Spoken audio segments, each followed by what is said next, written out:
Good morning, ladies and gentlemen. Welcome to the Catalyst webinar series presented by the Education Committee for the Southern California PGA. The Catalyst webinar series is a bi-weekly educational platform for creating success and change in your club and career. Want to thank everybody for their patience. We had a little bit of technical difficulties. Russell Stilty is on location at the CMAA World Conference in Tampa, and we had some difficulty getting him on, but he's broken through. He's in. We are recording. Also want to welcome, the subject of today's Catalyst is a kind of a Q&A interview with three very accomplished PGA master professionals and CCM, and in Robin's case, CCE certified club managers through the Club Managers Association of America. They are dual certified. And this Catalyst is an interview with the three of them on their journey, on how they attain their certification on that arduous education journey that they have in both associations, the PGA of America and the Club Managers Association, but also how they did it along the way, how they persevered, how they made time for it, and the effects it's had on them personally, professionally, and developmentally. Good morning, Ed Winecki, Robin Shelton, Russell Stilty. Thank you for joining us on the Catalyst webinar this morning. Hey, good morning. Good morning. So before we get into any Q&A, why don't we just go around the horn here? And Ed, if you could give a brief introduction. Many of the, we've got 94 PGA members on this morning's Catalyst call. Most everybody knows everybody, but let's not take that for granted. There are a lot of people on the call that don't know who they're looking at or may not know who they're looking at. So Ed, why don't you take the lead and tell the membership who you are and how you got here. Thanks, John, and thanks everyone for attending this morning. Appreciate being here, and along with Robin and Russell, thank you so much, John. Yeah, I had a short pathway to what I was going to look at, and I wasn't sure which direction I was going to go when I became an assistant pro. I thought I'd become a head pro, which I did, and then I wasn't sure I was going to become a director of golf, and then I did, and then by circumstance, I kind of fell into the general manager role, thanks to Phil Lopez, who's one of my dear friends and mentors, who left the club that we were at, and the board of directors said, "You're next up, so buckle up." And that's kind of how I became a general manager there. And for me, it was fantastic. And then I went on to do other things at other clubs, general manager, regional manager, worked as a executive director for the PGA Tour, and now I'm the assistant executive director for the Southern California PGA with a wonderful team led by Nikki Gatch. So that's how I got here, and happy to be here today. Thanks, John. Thank you, Ed. And Russell, live from Tampa. You're rooted, Russ. Muted, not rooted, muted. Russell? Goodness, you'd think I'd never done this before. Holy smokes. Thank you, John, for inviting me to join my two dear friends. For me, my career path has always been intentional versus consequential, I'd like to think. I remember at the age of 14, picking up range balls, cleaning golf carts in my home in Coeur d'Alene, Idaho, on the 10th fairway at the Coeur d'Alene Municipal Golf Course. The head golf professional, a PGA member who was from London, and I watched his lifestyle, and I watched what he did in the golf shop and on the golf course and with members, and I said, that's what I want to be. I want to be a head golf professional. I never was a head golf professional. I went right from being an assistant professional after I received my PGA membership right into being a director of instruction, because I just fell in love with the game. It was much more enjoyable for me to help someone get the ball in the air than it was to make birdies on the golf course. I worked for Ken Morton Sr. at Hagen Oaks Golf Complex in Sacramento, and that's where I learned about leadership. And that catapulted me into the general manager position, which has been almost 30 years ago. And since then, I've just been a curious leader. I've strived to continue to grow, turn crisis into opportunities, and pay it forward. My whole career path at this point is educating and paying forward what I've learned, and making sure the members have the best experience they can under my watch. Thank you very much, Russell. Robin Shelton, General Manager, Newport Beach Country Club, past president, SCPGA. I was going to say, John, you can keep going. You're doing just fine. Hey, probably like many of us, I started as a cleaning carts at 16 years old. Just wanted a job where I could play free golf, make some money. I remember making $5.15 an hour and getting some tip money and playing golf every afternoon, and thought life couldn't be better. From there, went to the golf shop, went to an assistant pro, head pro, director of golf, and GM. This is now my third club, being the GM and having an absolute blast with it, and couldn't imagine being in any other industry doing any other role. So, Robin, it kind of earmarks how old we are, what minimum wage was when we started working. I know I'm older than you because minimum wage was $4.25 when I started working in the cart barn at Glendora Country Club. I was talking with one of my teammates here the other day, and he said it was $3.55 when he started. So yeah, that puts him in his mid 50s, whoever that was. Yeah, next thing you know, we'll be talking about Medicare and our surgeries here pretty soon. That's right. That's right. So, Ed, what was your main motivation for earning your CCM certification? You know, you had already been a PGA member for, I think, 10, at least almost 15 years before you got your CCM. What led you down that path? You know, thanks, John. I really, for me, it's always been, I want to learn more. I want to know more. And if I'm going to be the best at what I do and who I work for and who I work with, I want to know as much as I possibly can. So it's all been about learning. One of my things that I've always said and I live it every day, and I tell it to people around me, whether I'm working with them or colleagues, is if you stop learning, you stop trying. So for me, it was about continuous education, which I still do right now. I'm steps behind Robin as always, but I'm working closely towards my CCE here soon. And for me, it's just about trying to be the best that I can be. And if I do that, then hopefully the people around me will also raise their bar. In addition to that, it's, you know, I think that the networking and the opportunities you can get with more opportunities through the CMAA and the PGA, that's what I was excited about. And we've all along the way had people help us along the way, but the bigger network you have, John, the better off you're going to be. And through both the PGA and the CMAA, and going down the road of working towards that, and the BMIs, it's been very, very educational for me. It's helped me through my career. It still helps me every single day. I lean on a lot of the things that I've learned. And that's been the biggest motivating factor for me to go down that road and keep going. I'm not going to stop until I can't learn anymore. So that's my ongoing goal for myself and the people around me. I try to push them as hard as they can and mentor and help my colleagues be the best they can be. So it's very inspiring. So the commonality, obviously, amongst the three of you and all of us on this call is we became PGA members because of our love for the game itself. And there was always, in most cases, a direct mentor whose lifestyle, as Russell alluded to, was very attractive to us at that time, and that led us down that path. But to go through the effort, and it was not an easy accomplishment earning your CCM and the CMAA. I know that because I'm in the throes of it now, and quite overwhelmed with it, quite honestly. For you as PGA professionals that were already PGA Class A to make that decision to earn your CCM, it had to have been more than just the attractiveness of the job, as it was for the PGA certification side. What was the catalyst, for lack of a better term, that catapulted you into it, Robin? I think for me, I've always been wired a little bit, and I can't tell you where this wiring comes from. I didn't want to be like anybody else. I wanted to be the best version of myself, and said, hey, there's nothing that should hold me back.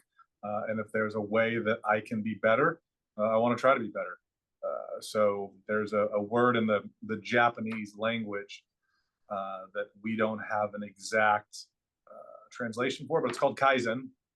And Kaizen means continuous improvement, always trying to be better. And that's just kind of been a value of my life, of just saying, hey, how can I become better? How can I continuously improve? And whether that's in education or career or personal life, it's just what I'm always trying to do. And those certifications have kind of allowed me to continuously try to become better and improve. So I certainly have firsthand experience with your concept of Kaizen. In addition to Robin being my mentor, he was also my direct report with American Golf. He was my regional director when I was at Monterey Country Club, and so I've learned about Kaizen from him. So Russell, what were some of the biggest challenges along the way with you in earning your CCM? Yeah, it's a good question, and I think we go back to how you do anything is how you do everything. And education is a responsibility in a leadership role. And we have families and livelihoods that are reporting to us that we want to elevate. We have $20 million clubs that are relying on us to help them with good business strategy. So in my mind, there isn't an option. Whatever education is available, plus more, you have to go out and take the responsibility and find that, because everyone around you is only going to get better as you get better. The challenges in getting the CCM were probably not much different than getting the master professional level, is finding the time to educate and as well as working. I remember 5 a.m.s being up till 7 a.m. I have 2 Dalmatians. They were very excited to be up that early and be able to eat that early. I think for 3.5 or 4 months straight, I read the entire material. I said, I will not take this test on my own until I do finish reading. The failure rate when you take the test without going to a week-long class is 50%. If you go to the class in Atlanta, you pass the success rate's about 62%. It took me 3 times to pass it. 70 is the passing score. My first score was 64. My second score was 69. My third score was 74. But each time, the first 2 times I failed, I just said, I failed at the highest level. I'm so excited. I get to open that book back up and continue to learn until I get through this. There was no choice. I was going to get through it. It was just a matter of how much it was going to take me to learn to get through it. Now, Russell and Ed and even Robin, along the way, you touched on a key point there where it's like you're already in the service industry. You're already working 50 to 60 hours a week. You're, the stress of managing and being responsible for these, these properties. How did you stay the course? Was it more of a balance between self-motivation, or was there inspiration from family and friends and mentors? What were the things? Because it's not, these journeys are not 1, 2 month, 3 month. You said 4 months. These are 6 year, 7 year, 10-year expositions. How did you stay the course along the way, and who helped you along that path? Are you asking one of us in particular? I'm asking anybody that wants to take it. I'll go first. It's starting with the end in mind. It is understanding the process to CCM, 6-year journey, going back to that 6-year mark from where you are today and mapping out your annual process. And it was the same with taking the test. It was setting the date 4 or 5 months out once you were qualified to take it, and it was just working the process with the end in mind. That was my case, and it was self-motivated, self-driven. It was a goal that I felt responsible for, and it was a wonderful journey. Ed? Yeah, so for me, it was really about when I joined the CMAA in 2005, it was a goal of mine to achieve CCM at one point. And it was a long journey, but it was one that was helped by people around me. I had some really good friends who were mentors that helped push each other along the way. And that's very helpful, because trying to do something on your own, that is a big hurdle. It's always nice when you can lean on friends, you can lean on mentors to get you motivated. If you lose your way, 1 month, or you get caught up in the thralls of the club or whatever you're doing, and all of a sudden, next thing you know, 4 or 5 months goes by and you didn't realize you didn't even do anything with it. So those are the kind of things that, having great friends and great mentors and surrounded by people that will continue to support you, I think are very important. And I think that network of PGA professionals and CMAA professionals is very important. And I think anybody who wants to take this journey on, if you're not already on the journey, I would make sure that you network with as many of our fellow professionals as we can in both the PGA and the CMAA, because it is a tight-knit group and we want to help each other. You know, we want to bring everybody to the finish line because that's the kind of collegial group of people we are. And we want to help each other. And that's what's so great about it. And I couldn't have done it without all the support and help that I'm still getting towards my CCE. So yeah, it really does take people around you to support you and keep lifting you up when you think that, you know, it's a little too much every now and then you just keep going. So yeah, it helps a lot. It's a very small niche of individuals that are PGA master professionals and have earned their CCM, or in Robin's case, also their CCE. In the association, do you have mentors that are dual certified in both, and have they been inspirations along the way in that 6-year journey to get your CCM? Robin? I'd say that, hey, my mentorship group, there's some that have been there the entire time. There's some that come in and come out just based upon the cycles of life, that being, hey, a cycle that maybe I'm in or a cycle that they are in. As far as I'm not aware, none of them have, you know, the dual certifications. I mean, Russell does. Russell's been so kind to me over the years. He's always picked up the phone, and he was the first person who ever introduced me to the importance of culture. And that was, geez, over 20 years ago. So I still, you know, talk to him. I'm the person who's had the most influence on my life outside of my parents, a guy named Jeffrey Kriefel in Washington, D.C. And we work together. But different people offer different things and do it for different reasons. So I don't seek it out. I just seek out the people who will be can help me and are willing to want to invest in me. So I'm super fortunate to have so many great people who've cared about me over the years. When we talk about obstacles, I witnessed firsthand the obstacles you overcame, Robin, in getting your certification during your 6-year, and correct me if I'm wrong, during your 6-year journey to get your CCM. You changed jobs twice, became a regional director within one of those moves, served as the section's, you were on the executive committee for the section the entire time, including your 2 years as president. I mean, to stay the course with your education and your journey through all of that dynamic career change, it's more than just Kaizen, and I think you touched on it. I think it's culture, and it's not just the culture that you preach amongst your staff. It's the culture that you have within yourself, and you referred to it as wiring. Russell, how did you bounce around and make it through those trials and tribulations along your journey? Because you had a couple of career changes along the way there too during your journey. It's a very good question, John. I don't know that the club changes ever deviated the plan. They just were parallel together, one lane next to another lane. Perhaps when you start a new job, the time and energy in that first 18 months will take away from some of the availability to continue to earn your hours towards a certification. But then you find yourself getting back on track once you're settled in. So those lanes moved simultaneous for me. The secondary lane, or the certification lane, never stopped. It may have slowed, but it was never, I need to get back to that after a year. It was always moving along. And that's simply because of the importance of education, which creates inspiration. And, there's a great saying that creative input creates creative output.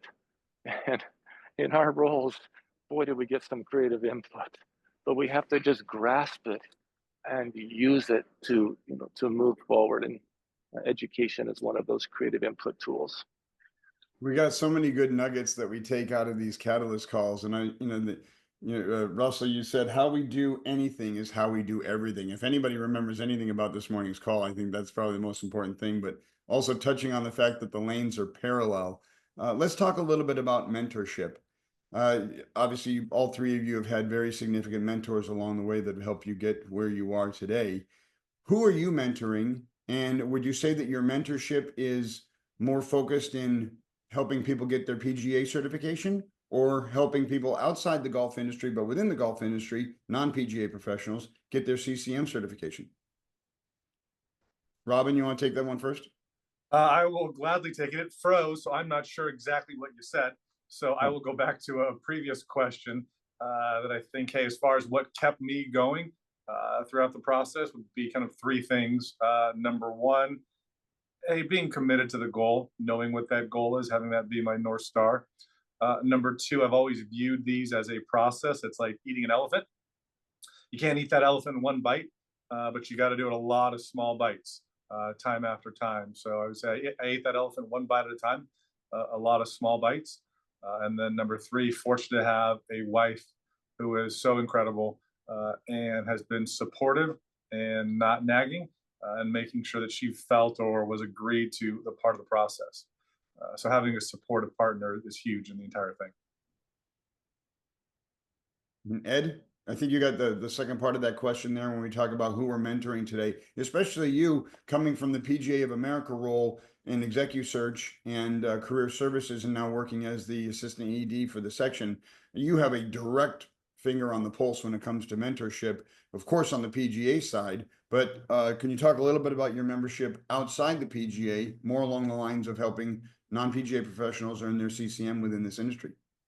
Yeah, John, I've been fortunate to have been able to know a lot of people and to help a lot of people along the way, partly because it inspires me. And knowing that if my phone is always available for anybody to call me, whether they're getting in the industry, whatever their career path is, that will never change. I love to help people.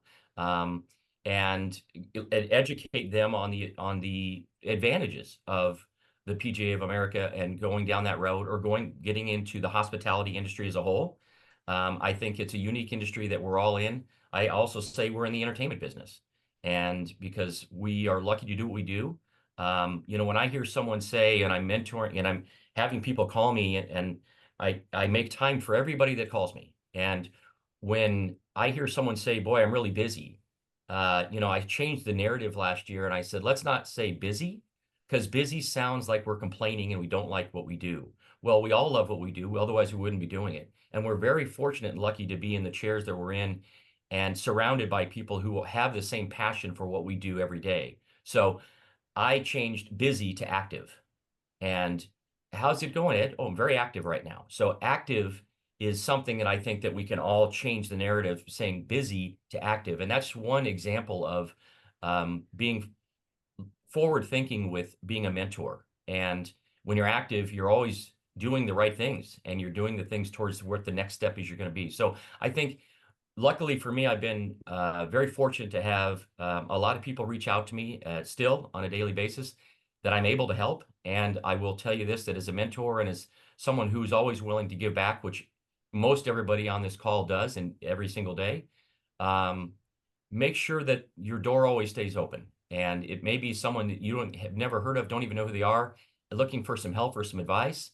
I think the greatest thing we can do is continue to give that every day. And I enjoy that. It's one of the things that I loved doing, is helping others in our industry and others get in our industry, because we need more passionate people who are outgoing, that love what they do and want to give back. So that's kind of what I do.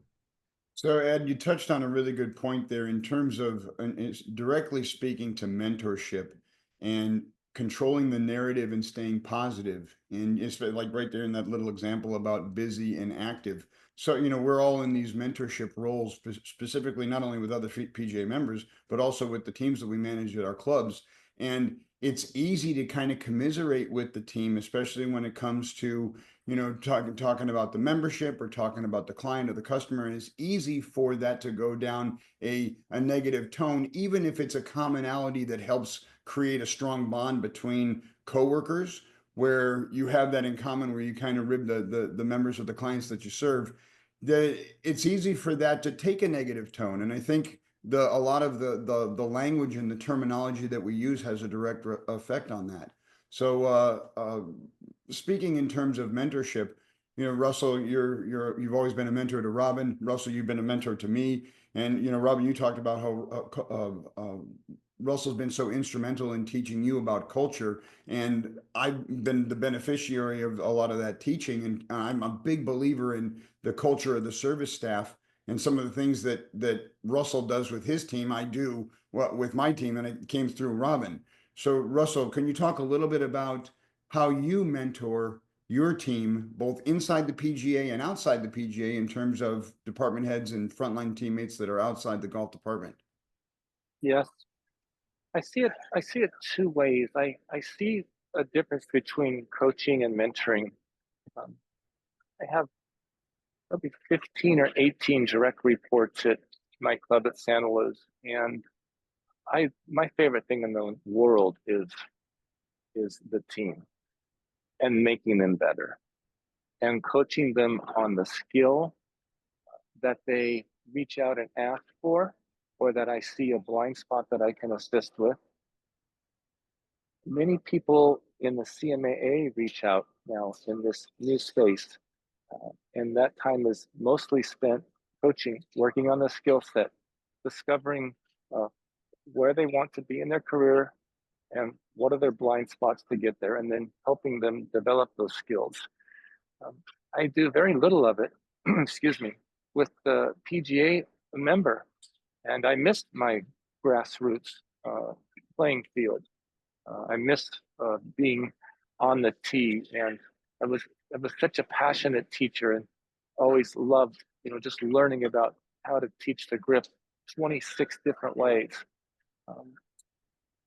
The subject of coaching and mentoring is helping the person themselves, making them a better human, helping them through crisis moments or situations that are affecting their well-being. Some of that, but mostly coaching, working on skill, and making sure that I'm aspiring to be better, to bring them along to be better, and challenging them. For instance, in our annual planning process, I flipped the model. We used to set department or operational goals first, and then we would go to personal growth second. And I flipped the process now. We all start with ourselves first, and then we go to the operation second. And that's very clear as to why and how important it is to me. Is the better you get, the better your operation's going to get. You can either make your operation worse, you can flatline it, or you can make it better. And it all starts with you and your growth. So that now is what we work on first, and then the operational goals we go through second. And those operational goals become more creative and more fluid and more inspiring because it starts from the inside or on the top first. It's the biggest thing that I do, to be honest with you, is grow people. So how do you answer the question when you ask a PGA associate, either on your team or outside your club, or a mentee that you know that is in the CCMA and is kind of stalling out on their journey and on their work and on their hours? How do you combat the most common, for lack of a better term, excuse you get when you ask people where they are with their education? How do you combat the term that they say, I just don't have enough time to get it done? How do you answer that age-old question? Ed? Well, you probably get that more than anybody, just from your time with the section and with national. Yeah, so two-part answer to that. One, I would say that's BS, because if you want something bad enough, you'll make the time. So I start with a very direct response to someone saying they don't have enough time to do it. Because if you want anything bad enough, you're going to make it a priority. So I always get very direct right out of the gate. I would also say that I list examples of, some best practices of people that have gotten through from start to end of their PGA membership within 14, 15 months, or through, achieving their CCM in a short amount of time as well, too, as much the time that will allow within the regulations on how much time you have to do and how much time you put into it. But at the end of the day, if you're not dedicated, and I will say this too, not necessarily to the people I'm talking to, but in a forum like this, that it's okay if someone doesn't ever become a PGA professional. It's okay if someone doesn't ever become a CCM. That's okay. The goal for you as someone who is asking for advice on how to get through it in a quicker time, or how to be pushed through the program, is what they're going to get out of it. That's the main thing. What are you looking to get out of it? And at the end of the day, that's the main goal, is what they're going to get away from it. So, but again, I would push anybody to do it quicker, get through it. And I'll say this one last thing is that working with a number of professionals, general managers, superintendents, controllers through the PGA and through executive searches, the one thing that I heard over and over again when I would ask a question during an interview process is, what's your biggest regret, both personally and professionally? And some of it was the same answer, but the biggest answer I got, the most common answer was, I took too long to get through my PGA program. I took too long. I dragged my feet to get my CCM. So those are regrets. So don't be in the crowd of regrets. Be in the crowd of the wannabes that make it happen and that do it. So that's my three-part answer. So one more question around the horn here, and what do you want your epitaph to say, and how do you see yourself riding off into the sunset in this industry? Russell? I would like people in the industry and at home to remember me as someone that cared and listened and helped make them a better person and enjoy their life more. And how do you see yourself riding off into the sunset in this industry? Transitioning from day to day into education. I've learned so much about the model, both from all aspects of it. And I love the strategy of the model. I love the financial modeling. I love the culture of leadership and team building. And I'm very excited to pay that forward in the industry and have an impact, greater than just a single property. Worldwide is my vision.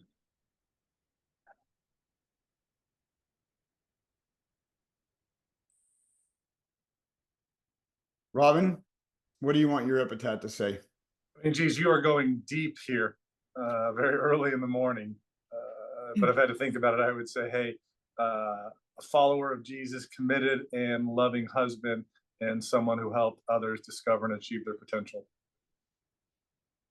That's pretty good. And I'm 44 You've years been old. asked that before. I'm 44 years old. I'm not thinking about the sunset yet. I'm just turning on to the 10th tee or the back nine of life right now. I'm not far enough along to be thinking about sunset yet. Ed, not that you are, but what do you want your epitaph to say in this industry? Well, I'll give you a little insight to the last question that I have asked every single person I've hired in my career. Every single person that I've hired, wherever I've been at, I had the last question, no matter what position it was or what their title was. And my question to them was, are you ready for the last question? Are you sitting down? Yes. Great. My question to you, John, I don't want you to answer this, but you're in the scenario. My question to you is, here lies John Kulo. For the rest of eternity and the rest of the world's history, you want the world to remember you by what? You fill in the blank. So no one has ever heard that question before, unless they've heard it from me, more likely. It throws some people off their game. They don't know how to answer it. I've heard some really, really funny answers. I've heard some answers that have made me cry. I've heard one young man say to me, well, I want to be the best busboy of all time. And the first thing I said, stop. That's not what you want on your tombstone, and you know that. Tell me what you really think now. And I said, you already have the job, but tell me. So he told me a story about what he really wanted to be remembered by. We're still friends this day, 24 years later. And I had one lady say something so terrifying to me that I called security and asked her to be removed off property. And I'll never repeat what she said. My wife's the only person who knows what she said, and I'll never repeat it. But my point to that story is that I asked that question at a GM conference, and the former head coach from Northwestern, he said, in an instant, I asked that what's the world will remember you by, and he said, great friend, great father, great son, great mentor, and great person. And to me, that's what I live by, and that's what I want to be remembered by. And my sunset won't come I'm going to retire after Robin, just so you know, when that does happen, I'll probably do something where I can continue to be on committees and give back and continue to help any way I can. Fantastic. All right, one final question, Russell. In the industry of golf and club management, who are you rooting for?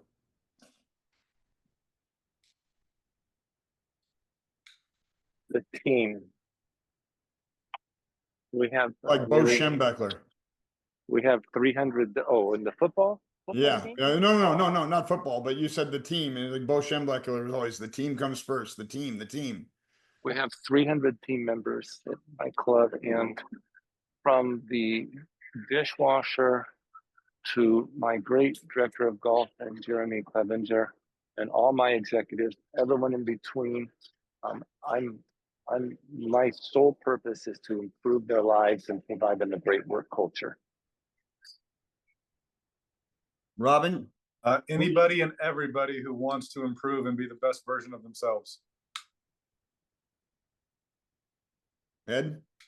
Yeah, I always put team first. I had club presidents ask me who's more important, the members or the team or companies you work for. It's always the team, because if your team's not great, you can't serve the people around you. And I would say the same too with our SCPGA team.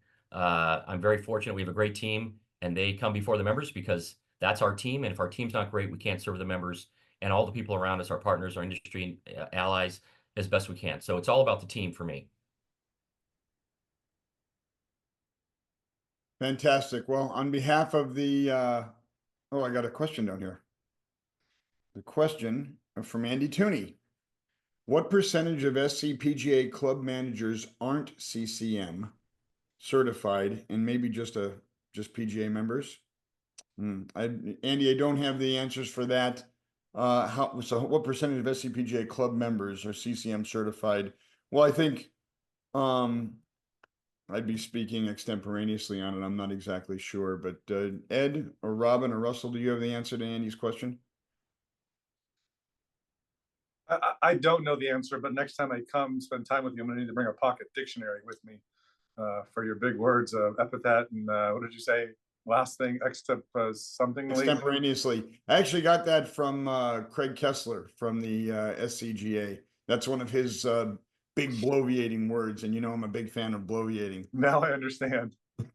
So in the effort to not continue the bloviation, I do want to thank Ed Winecki, Robin Shelton, and Russell Silty for coming on this morning, and for all 97 PGA members that jumped on this morning's Catalyst webinar. Thank you very much for supporting the Catalyst webinar. You will receive 1 PDR credit for joining us this morning, and stay tuned for more Catalyst webinars on the first and third Thursday of every month at 8 a.m. Pacific. We do this for an hour, different formats, different guests, different experts from the golf industry, different walks of the golf industry. We're grateful for their volunteerism and their support. Ed, Robin, Russell, we'll let you get back to conference. Russell, enjoy, be safe, and travel well back to us. Everybody else, stay dry. Thanks for supporting the Catalyst webinar. Have a great day, everybody.